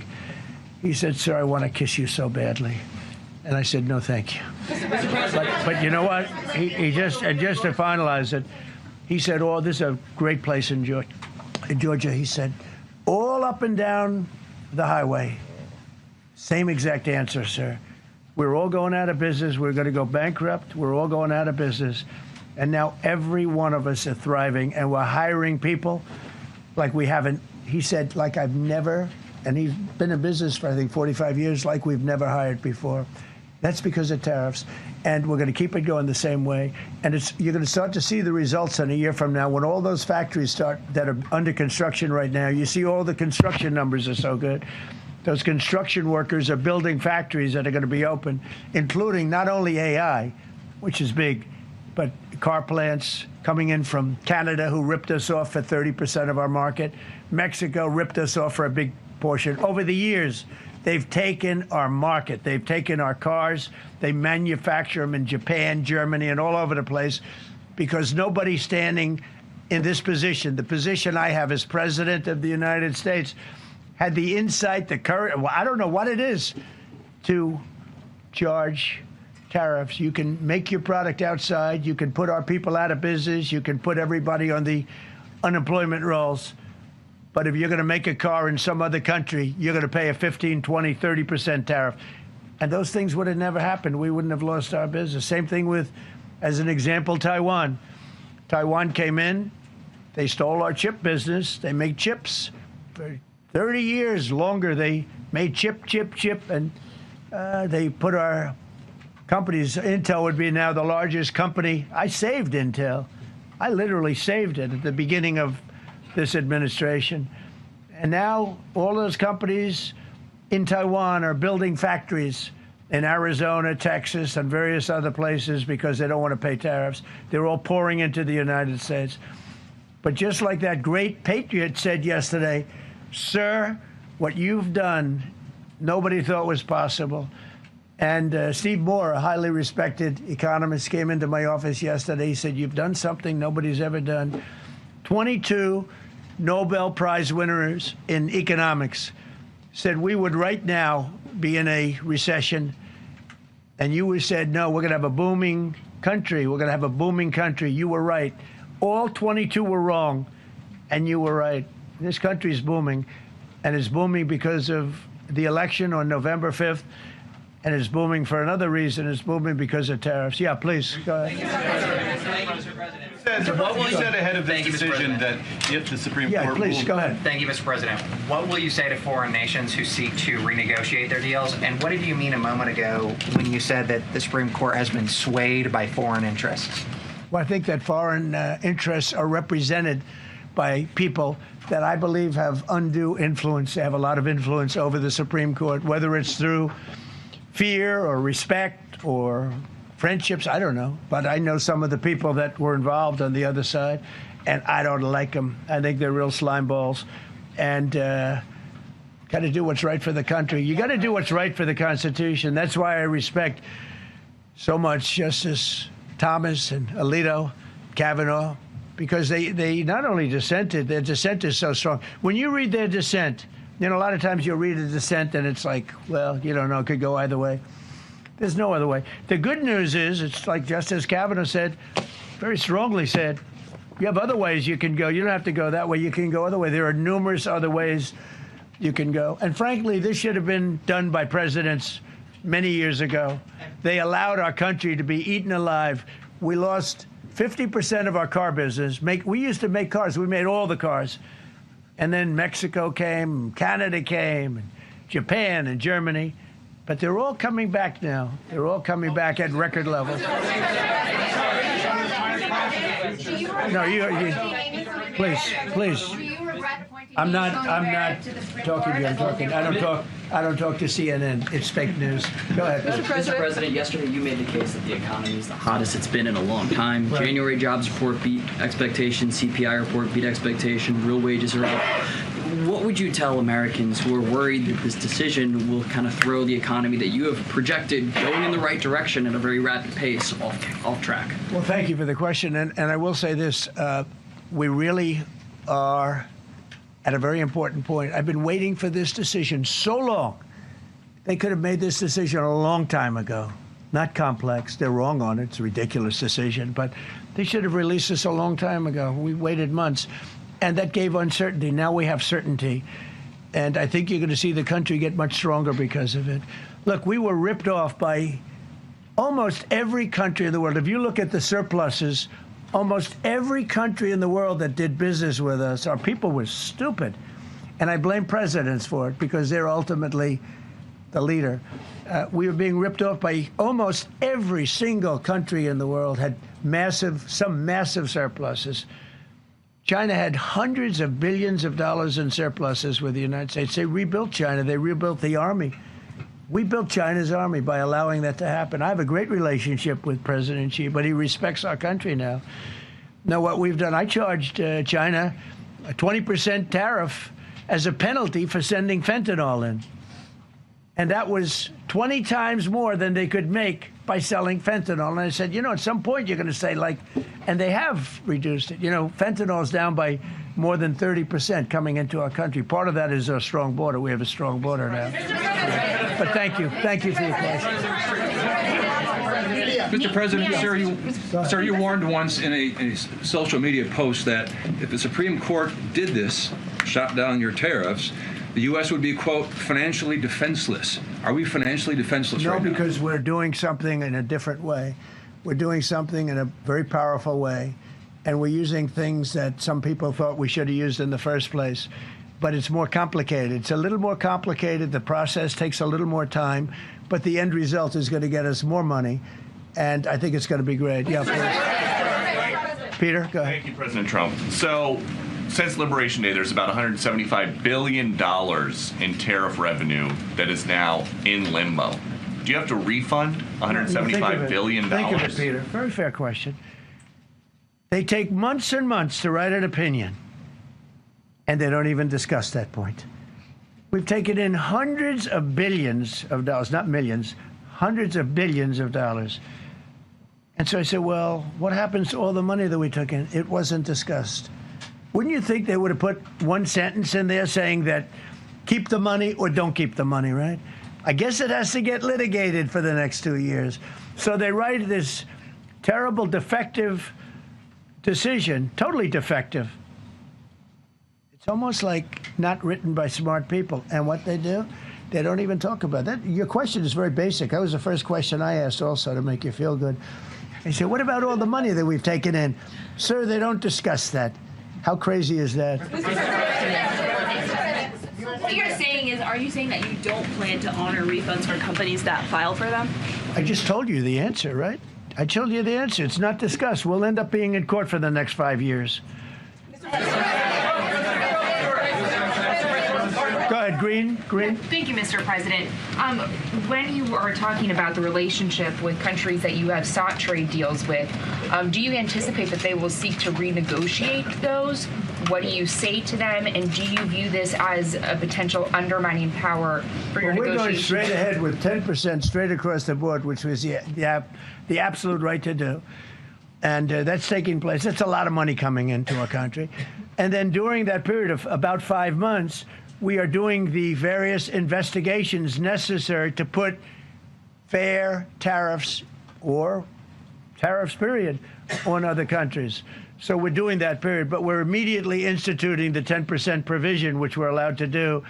And in the end, I think we'll take in more money than we've taken in before. Mr.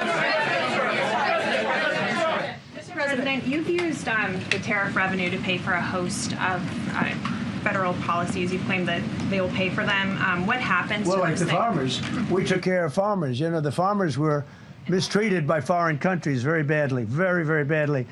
And last week, I gave them $12 billion out of tariff money. We intend to, out of tariff money, because just so you understand, we have tariffs. We just have them in a different way. And now they've been confirmed by the Supreme Court of the United States. So there's no longer that question out there about tariffs. And we'll be taking in hundreds of billions of dollars.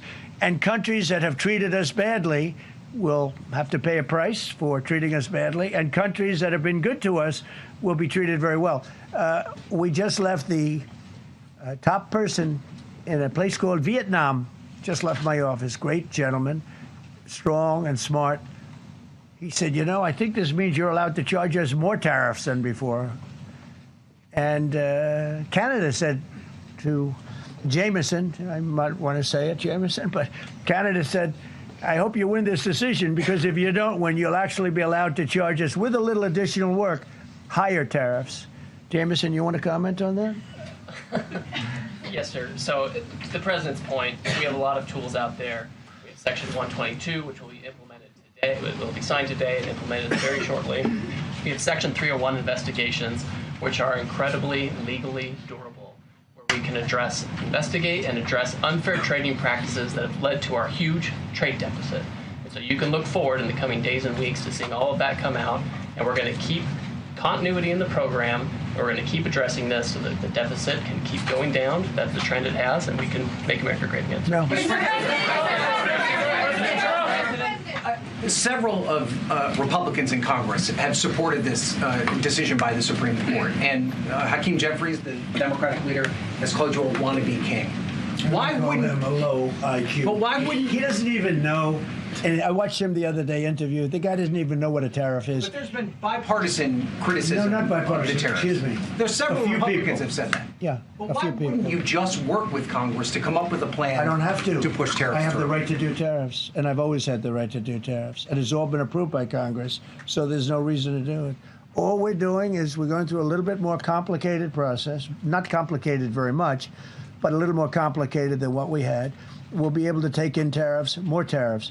And the Congress people and the Congress, the Canadian tariffs last week. Yeah, There's been votes in the Senate against it. Yeah, because we lost 2 Republicans or 3 Republicans because they're not good Republicans. What you don't say, you don't say that we got 215 votes. You need 218 for something to pass. Yeah, sure we do. We might have lost 3 votes, and we got. And what was the score on the Republican side? 215 to 3, right? But you don't say that. We have great unity. There's great unity in the Republican Party, and I hope everyone's going to vote Republican, because otherwise you won't have a country left, because these people have been destroying. They are destroying our country. Please. Mr. President, the 122 tariffs, that 10%, is that going to be for 150 days, or do you want to charge that indefinitely? We have a right to do pretty much what we want to do, but we're going to charge it starting effectively. I think it's 3 days from now. Yeah, please. Mr. President, you speak to a lot of factory workers, a lot of manufacturing workers. What does the Supreme Court ruling say? What's that message to those factory workers? Well, I think the factory workers are happy because we're now telling them that they're going to look. The man I met with yesterday, who owned a factory, was out of business. He was out of business. And now he's employing 5 times. In fact, I walked in, he's got a brand new crane. I said, how old is that crane? We got it in December. He's allowed to write it off in 1 minute. The Great Big Beautiful Act gave no tax on tips, no tax on Social Security, no tax on overtime. He said this great, big, beautiful bill, frankly, has been the best thing that's ever happened for the workers much more so than for rich people. The only thing it does for rich people, it allows them to hire a lot more people. But when I saw him, and then he said, it's all up and down the line. This is a place in Georgia, all up and down, other factories doing different, not only steel products, different. He said, every one of us was out of business. We could barely make it. Some of them were down to less than an hour a week. Think of it, 1 hour a week to make just a few little trinkets or whatever they make. Now they're going round the clock. I had it a month ago. I went to Michigan, went to Ford, and I met with Bill Ford, the head of Ford, and we were in one of the biggest plants, an original plant from the early 1900s, where, by the way, I might add this, it's not really relevant, but it's all relevant. Murders are down the lowest since 1900, around the time that he had this plant. That's 125 years. We have the lowest murder rate. Okay. And our crime is way down in the country. The factories that we're talking about, the people that we're talking about, they are so thrilled with Trump. So whether we charge IEEPA tariffs or whether we charge tariffs under a different section, that's what we're going to be doing. There's no way we can lever. This is what happened to our country. This is why we owe $38 trillion, which we'll get rid of in pretty good course. We have a very incompetent Fed chairman who likes high interest rates. For political reasons, he likes them. But We're going to have somebody very good. Interest rates should come down very substantially. I think we should pay the lowest interest rates on the planet. There should be no country, and we don't do that. We're number 38. This is just bad policy for a long period of time. But what's happened is we've made America strong again. We've made America great again. We should pay. As an example, the country of Switzerland, we were getting almost no tariffs from them. We had a $40 billion deficit. And the prime minister called me up. She said, but we are a small country, because I said we're going to raise it to 39% from nothing. That would have rendered them not very successful, as opposed to right now they're considered elite. But if we put a tariff, they would, and I realized then, she said, but sir, we are a small country. I said, you're a small country with a big deficit. For us, you're making a lot of money off the United States. If we do that, or a lot of these elite countries, they're elite because we let them make so much money. And I want them to do well, but I don't want them to do well on the backs of the American taxpayer. So I appreciate your question. I think it's reasonable. President Trump, you said that you were disappointed with that, but were you surprised with this decision? What you felt when you... I was surprised because I thought that what we did was, number one, according to, I mean, I read the paragraphs. I read very well. Great comprehension. I read everything there is to read, and I said, we can't lose this case. But we can when judges are political, when they want to be politically correct, when they're catering to a group of people in D.C. Maybe, I don't know what it is, because when you read it, there's no other interpretation. There is no other interpretation. But it's okay, because what has come out, and I'll say it for the third time and maybe the last time in a while, is that we've taken the uncertainty of tariffs out, because we had uncertainty. We got sued by sleazebags, I know them well, that are very outside country, China-centric, but outside country-centric. And they're going to end up not doing as well as they did before. America was becoming really, really, we're strong again. Hey, we have the strongest military. I rebuilt the military in the first term. We have the most powerful military. We make the best equipment. And even them, you know, we could do much better. We have people that get paid a lot of money to manufacture Patriot missiles and javelins and all the different things. But when you want them, they're too slow. And we put them on notice, and they're going to make, our country is building a lot of things right now, and our country is doing really well. And we're going to keep it that way. The bottom line is that the word certainty is now in the equation. Every single thing I said today is guaranteed certainty. It's been tested, as Jameson said 1,000 times. Literally, I said hundreds of times. He said, sir, actually thousands of times, and won in all of the courts. And we're just going back to that. And the problem is that we had other presidents that weren't into trade. Maybe they weren't business-oriented. Maybe they weren't smart. We had some dummies, too, you know. I respectfully say we had some real dummies. So we are going to keep it going just as before, probably more so. But you're no longer going to be asked, every time I got up, you'd ask, well, what happens if you can't charge tariffs? Now we can. And by the way, in their decision, they specifically said, we can do these. We have alternatives. Yeah. David, on the trade deals that were negotiated using IEEPA tariffs, do those stand now, or are they have to be redone? Well, some of them stand. Many of them stand. Some of them won't, and they'll be replaced with the other tariffs. Mr. President, on the Supreme Court justices who ruled against this the policy, striking it down, are they still invited to your State of the Union next week? And will you speak with them? They are invited. Barely. Barely. 3 are happily invited. No, they're barely invited. Honestly, I couldn't care less if they come. Okay. Go ahead. Thank you, Mr. President. On the trade deal, which is the framework, which is to be signed with India sometime soon, will that stand now? And on the decision, nothing changes. No, nothing changes. They'll be paying tariffs, and we will not be paying tariffs. Our deal with India is they pay tariffs. This is a reversal from what it used to be, as you know. India, and I think, Prime Minister Modi is a great gentleman, a great man, actually.